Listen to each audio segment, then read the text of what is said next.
les mêmes sentiments. Nous devons être animés par quoi? Par le même sentiment. C'est très important. Lorsqu'on veut être béni, on doit être animé par le même sentiment. Et je vais vous dire une chose. Si vous cherchez la perfection dans l'humain, vous ne trouverez jamais. La perfection se trouve dans le Saint-Esprit seul. Nous sommes en fin d'année. Je ne dois pas prêcher quelque chose de grand ou d'extraordinaire. Je dois prêcher ce qui est utile pour que tu sois béni ou bien pour que tu te prépares à la bénédiction dans la nouvelle année. Colossiens chapitre 2. Colossiens chapitre 2. Le verset 21.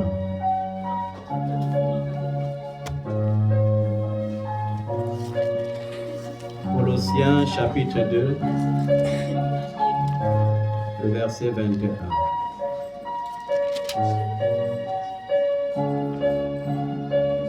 Puisque vous êtes lents à trouver, je vais lire. On se met debout. Ok, vas-y, lis.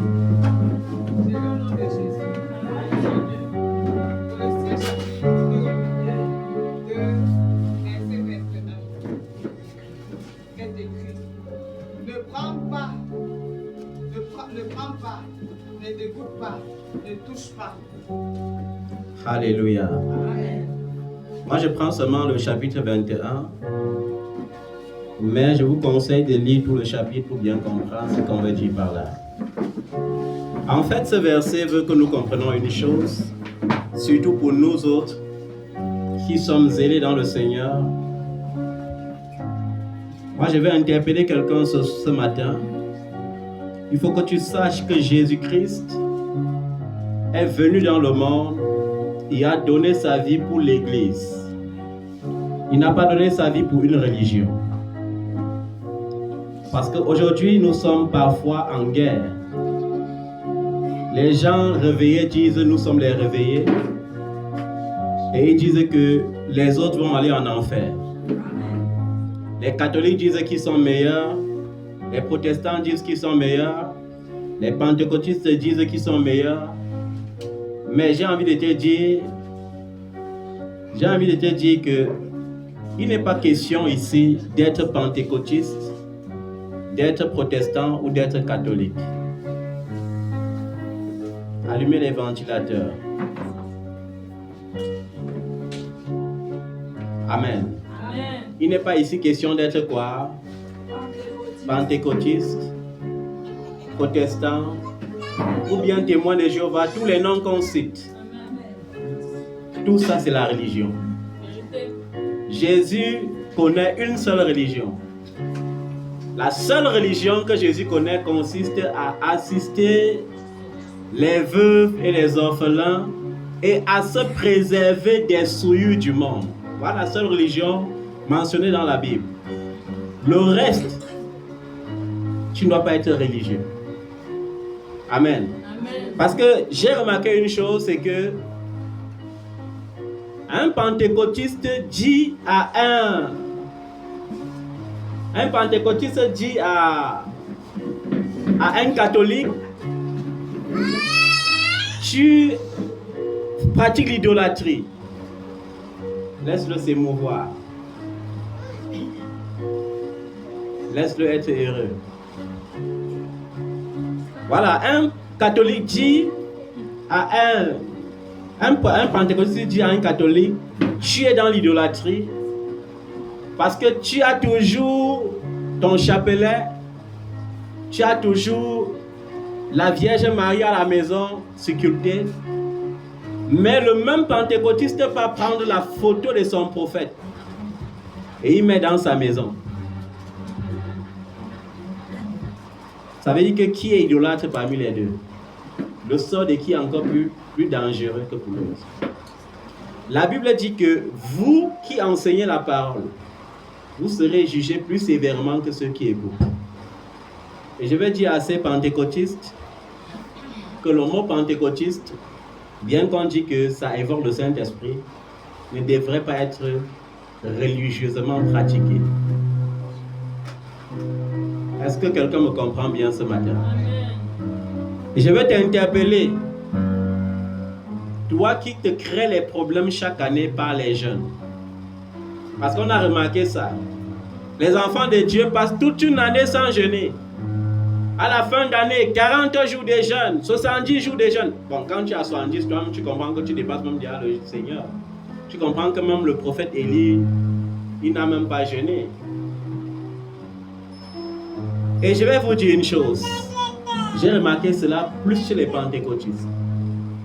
À la fin d'année, au lieu de se sanctifier, au lieu de dire Seigneur, nettoie mon cœur, au lieu de dire Seigneur, purifie mon cœur, au lieu de dire Seigneur, de compter les erreurs qu'ils ont fait pendant de janvier à novembre, ils préfèrent se jeter dans le jeûne. C'est pourquoi après l'année qui vient, ils ont beau répondu Amen, mais ils souffrent plus que les autres. Parce que Dieu est sévère dans ses exigences. Je disais à quelqu'un hier, si tu pars à l'église juste par conformité, ça veut dire que tu es un religieux. Si tu mets le réveil pour que ça te réveille chaque jour à une certaine heure pour que tu pries, c'est la religion. Est-ce que tu comprends ça? La Bible te dit ici que les préceptes là, ce sont les préceptes liés aux traditions des hommes qui n'ont rien à voir avec Dieu. Est-ce que vous comprenez ça? Tu ne dois pas mener ta vie avec quoi? Les interdits. Moi, je disais cela hier parce que j'étais assis sur la même table avec une promotrice d'une organisation. Et cette promotrice, elle buvait de l'eau pendant que nous on prenait l'apéritif. Et je lui ai dit, mais président, tu ne prends pas l'apéritif? Ouh, non. Et sa façon de dire non, c'est comme si c'était du poison. Et je lui ai dit une chose, nous qui lisons la Bible, nous interprétons très mal la Bible. Jésus a transformé l'eau en vin, pas en jus. Est-ce que quelqu'un me comprend bien? Ne déformons pas la parole de Dieu. Moi, je veux que vous compreniez une chose. À l'époque en Israël, on utilisait le bon vin, c'est-à-dire le bon vin fruit de la vigne, pour soigner certaines maladies, pour panser les blessures. Est-ce qu'on se comprend bien? Et vous allez me dire, pourquoi je prêche ça? Je vais vous dire que c'est parce qu'on avait critiqué Jésus. Pourquoi on l'avait critiqué? Parce qu'il buvait le vin. Il faisait comment? Il buvait le vin. Les gens vont me dire, le Père s'il veut déranger ce matin. Ne dérange pas. Moi, je veux que ton précieux vin, ton plus grand vin soit le Saint-Esprit. Mais je veux que tu comprennes que c'est Dieu qui a créé le vin.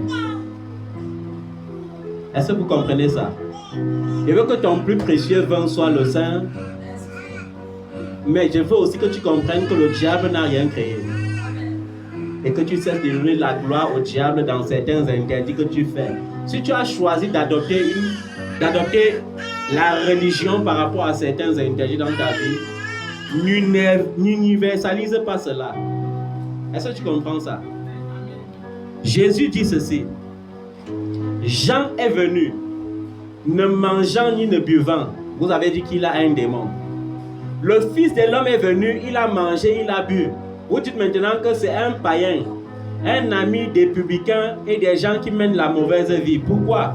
Parce que lorsque Jésus partait chez quelqu'un comme Zachée, c'était les gens, les bourgeois de l'époque. Là-bas, ce n'était pas l'eau qu'on l'accueillait avec. On l'accueillait avec du bon vin.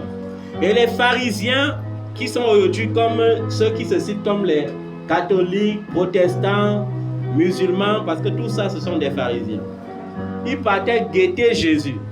Et quand on le voyait lever une flûte pour boire un peu de vin, on dit waouh, on vous a dit non. On vous a dit que cet homme-là est perdu. Est-ce que je suis en train de prêcher à quelqu'un ce matin de boire du vin ou de ne pas boire? Je suis en train de te demander de sortir de la religion et de suivre le Seigneur. Est-ce que tu comprends ça? J'ai pris l'exemple sur le vin, comme je peux prendre l'exemple sur le jeûne. Je t'ai dit et je te dis encore, ce n'est pas le nombre de jours de tes jeûnes que tu vas faire qui va te bénir. C'est ta capacité à obéir à Dieu, à mettre sa parole en pratique qui va te bénir. Si tu es colérique, comment le Saint-Esprit va t'habiter? Le Saint-Esprit ne peut pas cohabiter avec un cœur qui est colérique. C'est pourquoi je t'ai dit, même certaines bénédictions dépendront de quoi? De ton caractère. Donc, sors de la religion. Ne touche pas. Chez nous, on prie toujours comme ça. Chez nous, on ne peut pas prier sans se mettre à genoux. Chez nous, on ne peut pas prier sans se coucher. Chez nous, on ne peut pas prier sans faire les bruits. Chez nous, le chevaux là, il faut que ça finisse. Le chevaux n'est pas allé à la croix. Jésus est allé à la croix pour nous donner quoi? La liberté. Amen. La liberté ne doit pas être un prétexte pour pécher. La liberté ne doit pas être un prétexte, parce qu'il y a deux catégories de chrétiens qui énervent. Il y a les chrétiens charnels et il y a les perfectionnistes. Le chrétien charnel a un caractère charnel. Donc il va à l'église, mais son caractère n'est jamais transformé. Le chrétien perfectionniste a un caractère trop changé. Il vit sous les interdits. Et les interdits là, c'est la religion. Amen. Donc si tu veux mon conseil cette année, au lieu de prendre tes 40 jours de jeûne pour recevoir la bénédiction ou bien superbe bénédiction de 2025, arrange-toi avec ton Dieu. Fais comment? Le jeûne fait partie des offrandes. Lorsque tu donnes l'offrande à Dieu avec un cœur pourri, ton offrande devient une offrande pourrie. Est-ce que tu comprends ça? Lorsque tu donnes ton offrande à Dieu avec un cœur pourri, ton offrande devient aussi une offrande pourrie. C'est pourquoi il dit, arrange d'abord ton cœur. Et ton cœur rendra ton offrande agréable. Est-ce que tu comprends ça?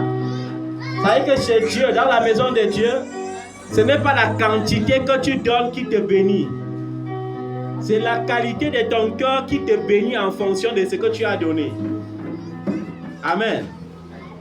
Lorsqu'on lit la Bible, le verset que les faux prophètes utilisent beaucoup pour tromper les gens là, c'est le verset de l'histoire de la veuve qui avait donné les 2 dernières pièces qui lui restaient.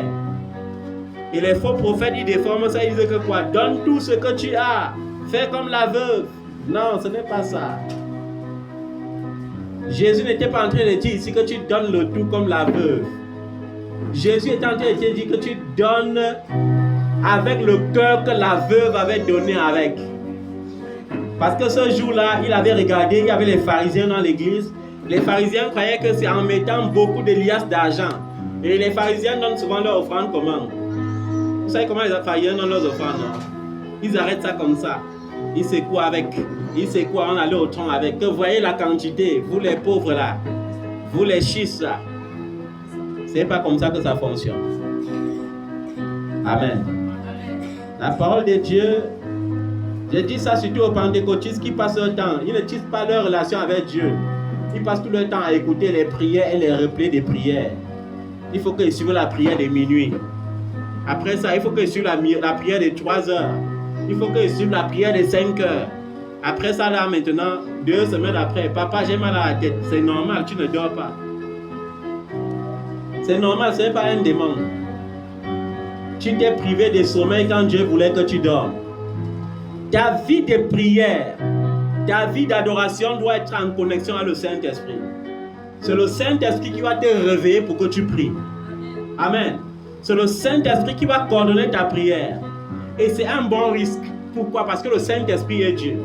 Le Saint-Esprit connaît la pensée de Dieu. Le Saint-Esprit connaît tes besoins. Le Saint-Esprit connaît tes faiblesses. Et il te dit dans Romains chapitre 8 que dans tes périodes de besoin, il intercédera lui-même pour toi en poussant des soupirs inexprimables. Et Dieu qui connaît la pensée de l'esprit, qu'est-ce qu'il va faire en conséquence?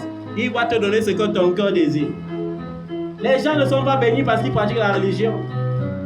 Ils ne sont pas avec Jésus. Ils ne sont pas avec le Saint-Esprit. Ils se créent les interdits.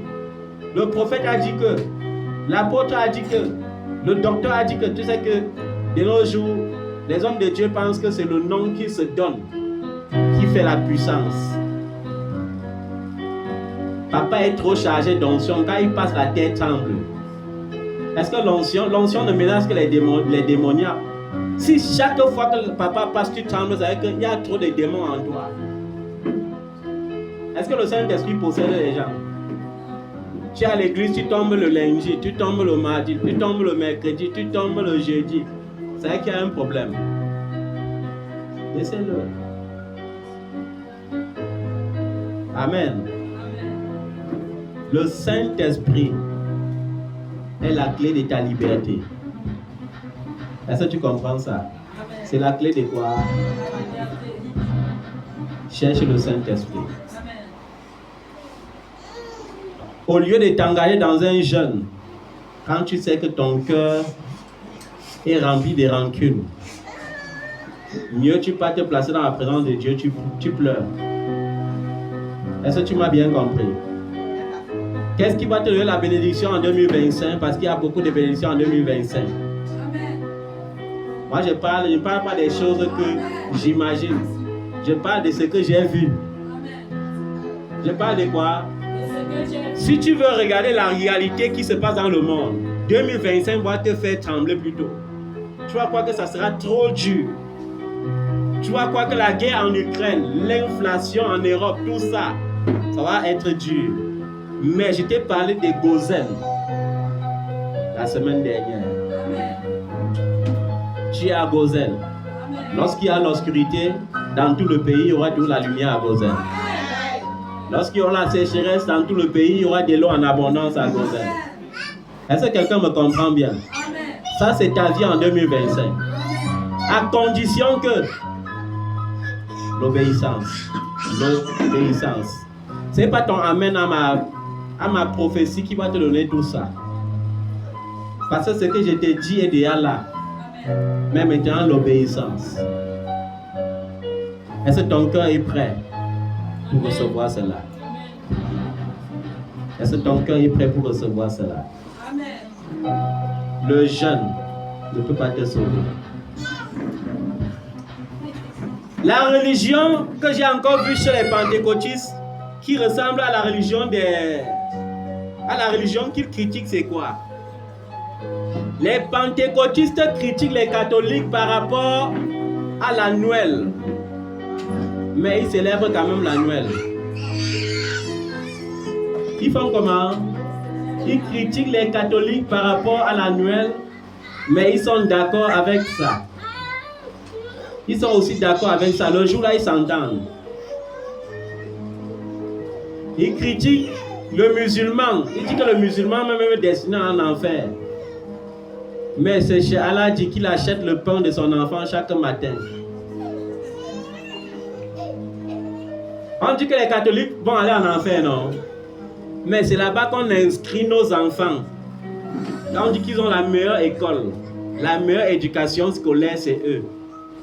Pourtant, ils vont aller en enfer. Pratiquer l'amour, c'est tout ce que Dieu veut. Amen. L'amour ne voit pas les préjugés partout. Laissons les préjugés. Ce ne sont pas les critiques qui vont sauver quelqu'un. Amen. Mais qu'est-ce qui va sauver les gens? L'amour. Amen. L'amour doit te sauver. On ne dit pas l'amour qui est une fainéantise ou bien l'amour qui a l'air d'être une bêtise. Mais on parle de l'amour qui donne sans condition. Alléluia. Ne touche pas, ne goûte pas. Vous savez, les mèches là, oh là là, Dieu n'aime pas ça. Vous savez, Dieu n'aime pas les boucles. Vous savez, il ne faut pas mettre ce genre de choses. C'est la religion. C'est quoi? La religion. Si tu veux laisse tes cheveux naturels. Mais tant que ton cœur là n'est pas pur, tu es un religieux. C'est la religion. Laissez les gens tranquilles avec ça. Dieu ne veut pas, Dieu n'a jamais interdit le maquillage. Dieu a interdit l'esprit de Jézabel. Ne te maquille pas comme Jézabel. C'est tout ce que Dieu a demandé dans sa parole. Hein? Jézabel, c'est quoi? C'est les ongles que tu mets, ça ressemble aux ongles du léopard là. Jézabel, c'est quoi? C'est le make-up que tu mets jusqu'à ça déforme encore ton teint. Tu deviens brune alors que tu étais noir, tu pas trompé. Un mari qui voulait les femmes brunes, après il arrive à moi, il trouve que tu es noir. C'est la religion. Donc laissez-nous tranquilles avec ça. Amen. Amen. Dieu veut que tu te revêtes avec modestie. Oh, les femmes ne portent pas les pantalons. Oh non, non, non, c'est un péché, c'est l'enfer. Comment vous pouvez porter les pantalons comme ça? C'est la religion. Jésus ne nous a pas appelés à la religion. Jésus a laissé sur la terre l'église. Et l'église, c'est quoi? L'église, c'est toi qui as accepté Jésus. C'est moi qui ai accepté Jésus. C'est l'ensemble de tous ceux-là qui vivent avec Jésus. L'église, ce n'est même pas un bâtiment. Aujourd'hui, on a confondu l'église à quoi? À un bâtiment qu'on va construire, on va embellir avec les meilleurs marbres, on va mettre les meilleurs jeux de lumière comme en boîte de nuit. C'est une confusion totale. L'église, c'est toi et moi. Amen. L'église, c'est l'ensemble là. C'est pour ça qu'on dit le corps. Quand l'apôtre Paul décrit l'église, il décrit comme quoi? Comme le corps humain. Les yeux ne peuvent pas dire à la main que parce que je ne suis pas la main, je ne suis pas du corps. La main ne peut pas dire aux yeux que parce que je ne suis pas la vue, je ne suis pas du corps. Tout ça, les yeux, la main, la langue, tout ça, ça forme le corps. C'est la même chose en Christ. Donc, sort de la religion. Sort de quoi? Ce qui bloque souvent ton année, c'est que tu t'engages dans un jeûne. Le Saint-Esprit ne t'a pas dit, mais comme l'homme de Dieu a dit, il faut jeûner 40 jours. Après les 40 jours, il faut s'aimer. Lorsque tu vas s'aimer la plus grande semence, ton année sera bénie à la dimension de ta semence. Et quand ces voleurs, bandits spirituels, les délinquants spirituels vous prêchent ça, vous plongez aussi dans un jeûne. Et après, vous partez payer la malédiction parce que tu vas payer la souffrance que tu vas vivre avec ton propre argent. Parce que la Bible dit que quoi? Ceux qui prêchent ça, la condamnation les réclame depuis fort longtemps. Donc tu vas payer un peu de sa condamnation et tu ajoutes sur ta souffrance et tu vis. Sors de ça. Amen. Donc, il faut sortir de ces gens. Chaque fois que l'homme de Dieu va te proposer quelque chose par le prix d'argent, il faut savoir que c'est maman, c'est un adorateur de maman. Jésus, quand il a décrit deux maîtres, il a dit Dieu et le diable. Il a dit Dieu et ma. Voilà. Donc, on sort du culte des mamans. Sors du culte des mamans. Et aujourd'hui, tu as besoin de la repentance. Parce qu'il y a beaucoup parmi vous encore que la malédiction les réclame. Parce que leurs semences qui partaient donner sur l'autel des mamans là, ça continue de bloquer leurs finances jusqu'à aujourd'hui. Tu as besoin de te séparer de ça ce matin. Amen. Je crois que j'ai dit l'essentiel. Je ne veux pas prêcher ce matin. Pas parce que je suis fatigué. Ce n'est pas pour ça. C'est parce que je veux que tu, non seulement tu écoutes, mais que tu entendes la parole de Dieu. Les cultes des 4 heures étant là, ça favorise les démons. Vous savez ça, non? Parce que quand le culte est long, après, tu commences à dormir. Avant de sursauter, tu as reçu tes 2 démons. Hein? Et tu rentres avec. Alors qu'on vient à l'église pour être davantage rempli de l'esprit. Quand le corps est trop fatigué, le démon profite aussi. Et vous savez, et c'est tout ça la religion. Je me rappelle une fois, je suis allé à un culte, on m'a invité à un culte. Je suis allé au culte à 8h. On a fini à 17h. J'étais fatigué. À partir de 14h, je disais seulement, Seigneur, Tu sais que tu m'as consacré, non? Moi-même, je vois le tas de démons qui rôdent ici. Mais souviens-toi de ta consécration, ne laisse rien me toucher. On ne fait pas le culte pour fatiguer les enfants. On fait le culte pour les bénir. Amen. Lorsque tu viens à l'église chaque dimanche, c'est pour rentrer avec une nouvelle bénédiction. C'est pour rentrer avec quoi? Une nouvelle bénédiction. Dans 2025 là, comme c'est grand là, il faut que ta consécration soit aussi grande. Amen. Cesse de mettre les replays. Oh, la prière de minuit, la prière de 1 heure, la prière de 2 heures. Non, il faut que zappent maintenant. C'est Kangouta qui prie à l'heure-ci maintenant. Non, il faut que zappent. Il y a le prophète là, le nouveau prophète là, c'est lui qui prêche maintenant là. Il faut que j'écoute, il faut que j'écoute, il faut... Tu es en train d'écouter quoi? C'est comme si tu écoutais une musique. Ce n'est pas une prière. La prière, c'est quoi? C'est que j'exprime mon besoin moi-même à mon Dieu. L'homme de Dieu est là pour briser quoi? Les joues. Les joues. Il n'est pas là pour prier pour toi comme tu penses. Il est là pour briser les joues dans ta vie. Amen. Donc, la vraie prière, c'est quoi? Je m'en vais dans le lieu secret. Le lieu secret, c'est où? C'est mon cœur. Je m'en vais dans le lieu secret, là où mon Dieu peut habiter. Et j'exprime mon besoin à Dieu. Papa, tu vois, non? Il manque telle chose. C'est ça le dialogue entre Dieu. Et tu ne dialogues jamais avec Dieu. Tu es là avec les replays. Ça te renverse, tu crois que Dieu a agi. Et ce qui me plaît sur les pentecôtistes, on a demandé de juger les gens du dedans, pas les gens du dehors. Ils tombent, ils se relèvent le jour, le lendemain, ils tombent encore, ils portent le même problème, hein? Mais l'onction l'a quand même renversé. Quand l'onction renverse, te renverse parce que ça a trouvé le démon du célibat.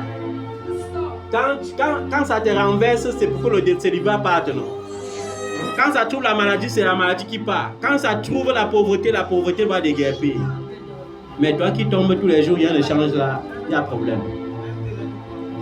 Il y a quoi? Amen. Il y a un problème.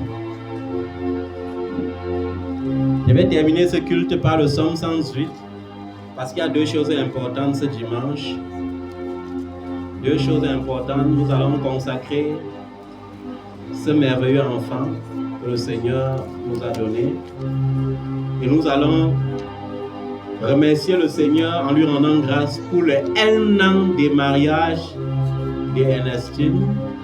Ça fait 1 an jour pour jour que son mariage a été béni ici.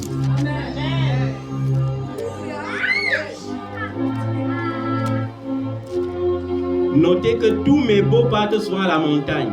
Je me rappelle quand mon beau est venu au Cameroun pour la première fois, ça ne l'a pas échappé, on est allé à la montagne. Il n'y a pas question des blancs ou des noirs sur ça. Il y a ici question de Jésus. Psaume 118.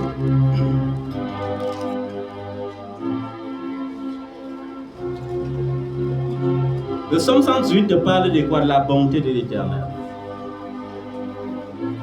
Et son amour qui ne change pas, même au milieu des situations instables.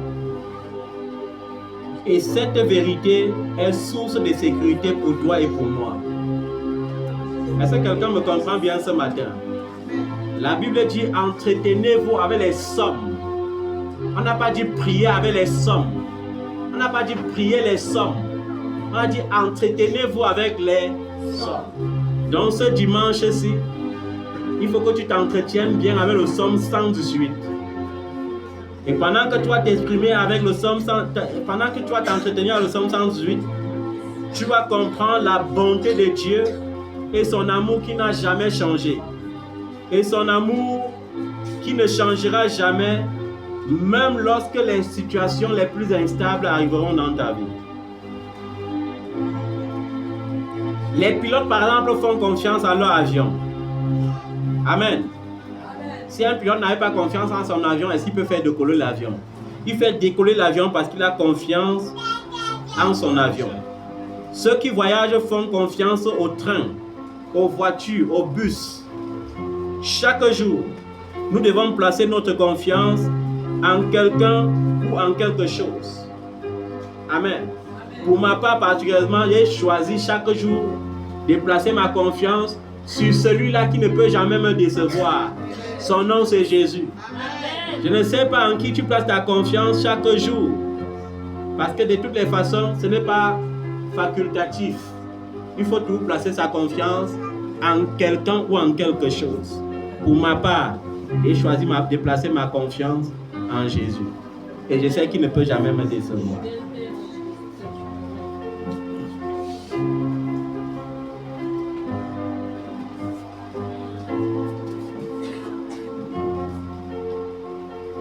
Si nous sommes donc prêts à faire confiance à un avion ou à une voiture pour arriver à destination, ne devrons-nous donc pas pour autant faire confiance à Dieu pour notre parcours sur terre et notre destination éternelle? Rien ni personne ne mérite plus notre confiance que le Seigneur Jésus. Jésus cite ce verset lorsqu'il mentionne son rejet par ses compatriotes. En Matthieu chapitre 21, verset 42, en Marc chapitre 12, verset 10 à 11, en Luc chapitre 20, verset 17, nous voyons bien comment le Messie cite cette parole. Bien que les nombreux Juifs n'aient pas voulu reconnaître en lui le Messie, il est maintenant la pierre angulaire de l'Église.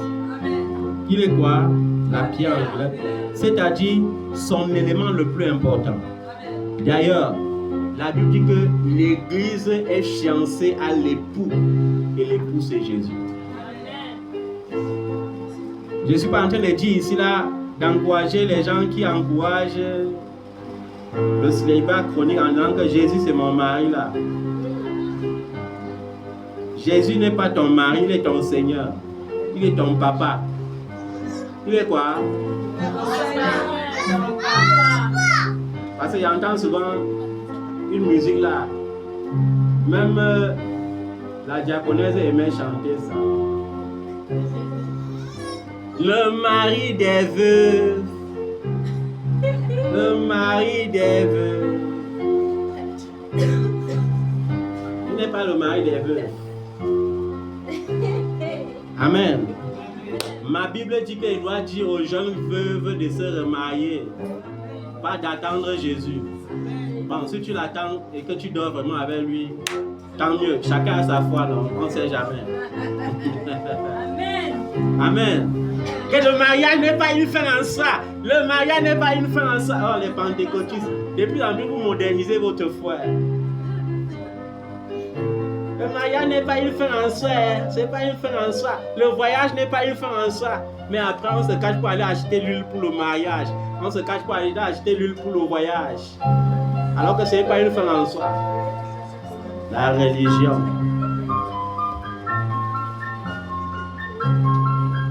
Donc, de toutes les façons, il faut que tu places ta confiance en Jésus. Lorsque tu places ta confiance en lui, tu ne seras jamais couvert de honte. Est-ce que quelqu'un sait ici que Jésus ne peut pas couvrir quelqu'un de honte?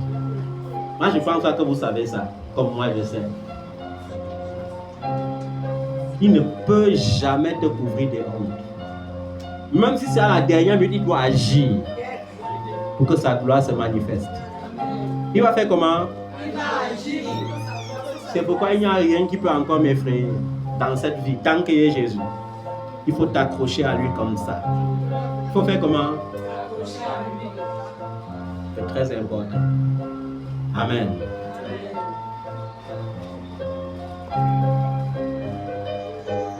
Le psaume 108, j'ai dit, il faut t'entretenir avec. On vous connaît avec la paresse spirituelle. Vous allez rentrer à la maison, au lieu de vous entretenir, vous allez prendre la Bible, mettre en bas de l'oreiller, dormir. Parce qu'il y a les chrétiens qui disent que quand ils mettent ma Bible en bas de l'oreiller là, le démon ne peut plus m'approcher. Après le lendemain, papa, j'ai rêvé qu'on me poursuivait à la machette. J'ai rêvé, il y avait un gros serpent comme ça là, qui me poursuivait. Alors qu'il y avait sa Bible en bas de l'oreiller. Tu dois avoir ça plutôt dans ton cœur. Quand c'est dans ton cœur, l'ennemi ne peut pas te poursuivre.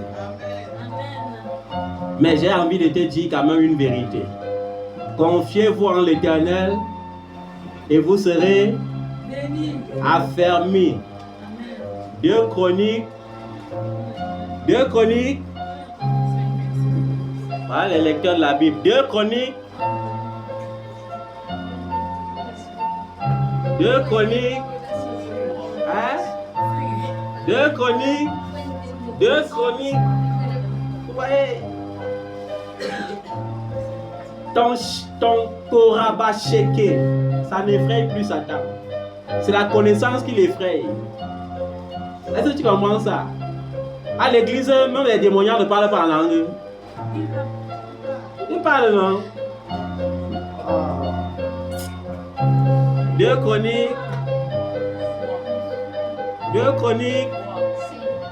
2 Chroniques. 2 Chroniques. C'est pas le tambola. 2 Chroniques. 2 Chroniques. C'est le verset 20 du chapitre. C'est le chapitre 20 du chapitre.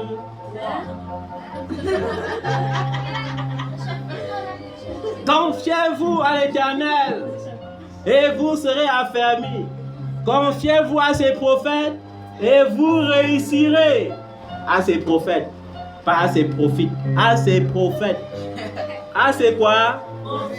Voilà, on n'a pas dit à ces prophètes qui vendent l'huile là. Non, à ses prophètes et vous réussirez. C'est pourquoi je vois ta réussite. C'est pourquoi je célèbre ta réussite.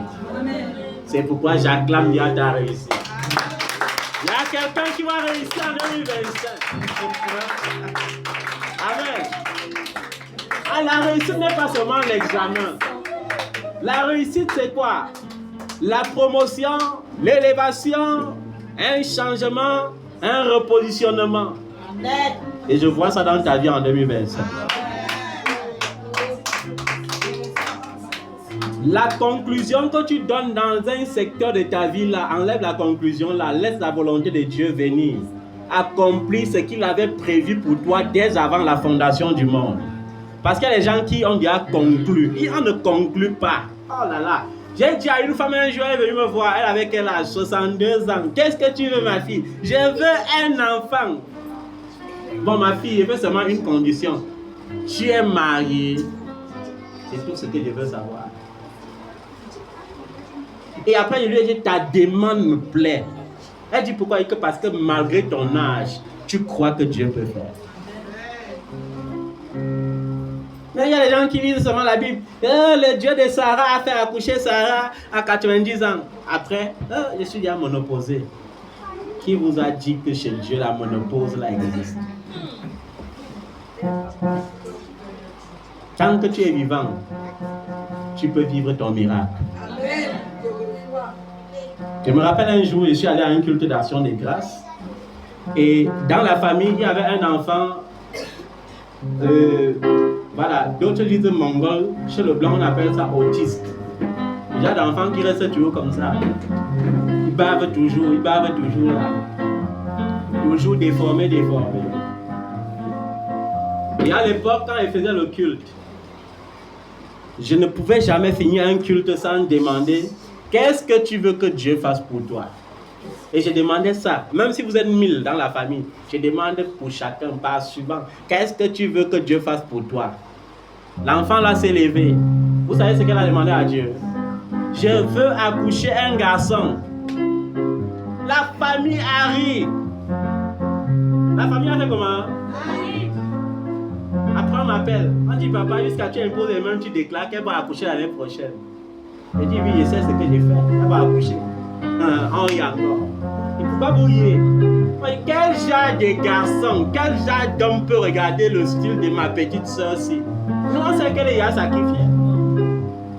Nous on sait que c'est fini pour elle. Mais après ça, ils sont rentrés. 4 mois après. Mais pourquoi tu es pas comme ça? L'enfant a changé. Hein? On l'amène à l'hôpital. Ce n'est pas le palu, c'est la grossesse. On prend le téléphone. On m'appelle. Mais papa, l'enfant est réellement enceinte. Hein? J'ai dit, en plus, c'est un garçon. Donc, n'oubliez pas. Ça demande, je vais accoucher un garçon. Et elle a accouché un gros beau garçon. Qui ne bavait pas comme elle bavait. Est-ce que vous comprenez ça? Dieu peut satisfaire tous les désirs de ton cœur si tu es conforme à sa parole. Être conforme à la parole de Dieu, c'est quoi? C'est juste avoir la foi. Lorsque tu as la foi, tu deviens son ami. Tout ce que tu lui demandes, il te donne. Est-ce que tu comprends ça? Amen. Quand je donne ce genre de témoignages, c'est pour que tu te réveilles et que tu comprennes que les grandes choses sont en train d'arriver dans ta vie. Je ne sais pas si tu vois comme moi, mais moi je vois. Amen. Il y a des gens, ils étaient habitués à la religion. Papa, on part à la montagne quand on est enfant d'année. On sait que papa part voir la montagne, soit le 27 décembre, soit le 28, mais jamais le 31. Mais après, on voit l'année dernière, papa, on part à la montagne quand? On va partir le 6 janvier. Les enfants commencent à réfléchir que mais la religion l'a encore changé. Ça a changé. Sors de la religion. Au nom de Jésus, sois délivré. Au nom de Jésus, sois restauré. Mets-toi sur tes pieds. Dis avec moi, Seigneur Jésus, pour toutes les fois que j'ai acheté l'onction, pour toutes les fois que j'ai trafiqué avec les mercenaires, je te prie de me pardonner. Enlève toute malédiction que Satan a déposée dans ma vie à cause de ses pratiques. Et enlève, Seigneur, toute connexion mauvaise qui ont été déposées dans ma vie par les impositions des mains. Ce matin, Seigneur, je prie que tout ce qui a été bloqué dans ma vie à cause de ces pratiques soit brisé maintenant. Au nom de Jésus. Au nom de Jésus. Je prie que le Dieu qui opère par le feu détruise par le feu toute maladie dans mon corps, toute pauvreté dans ma vie, toute stagnation dans ma vie, tout échec dans ma vie. Au nom puissant de Jésus-Christ de Nazareth. Tu peux acclamer le nom de Jésus. Tu peux le célébrer.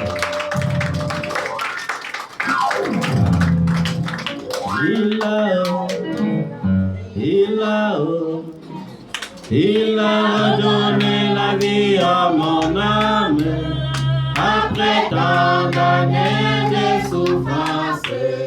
Il a redonné la vie à mon âme.